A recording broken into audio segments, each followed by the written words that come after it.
Энэ твийн мэдээ өргөжлөн хүрч байна. За Монголд хэрэгжих боломжтой маш олон төслүүд, бизнес санаанууд байдаг. Гэхдээ ихэнх нь санхүүжилтгүйгээс шалтгаалж хэрэгжиж чаддаггүй. За асуудал нь зөвхөн мөнгөнд байдаггүй. Харин тэр санхүүжилтийг өгөхөд бэлэн тухайн санаанд итгэдэг хүмүүстэй холбох боломж төдийлөн байгаагүй юм байна.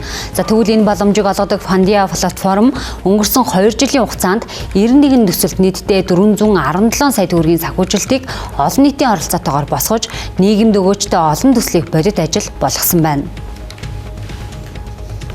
Энэ системийг зөвхөн санхүүжилтийн шинэ хэрэгсэл гэж харахаас илүүтэй гол үнцэн нь итгэл, оролцоо, хамтын хүчээр ямарваа нэг санаачлагыг бүтээдэгт оршдог гэдгийг онцолж байлаа.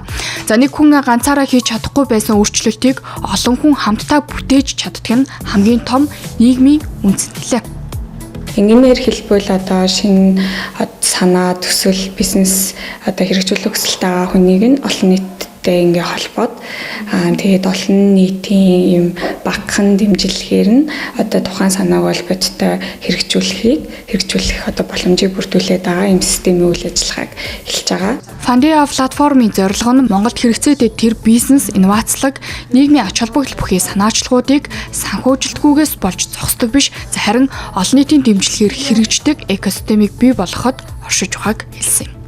Тэгээ өнөөдрийн ийм жижиг одоо санаачлагад одоо өгсөн таны одоо хувь нэмэр нь өөрөө маргаашийн одоо нэг шинэ ажлын байрыг бий болгосон бизнес, нийгмийн асуудлыг шийдсэн төсөл одоо Монголын дэлхийд таниулах бол бүтээгдэхүүн болох боломжтой.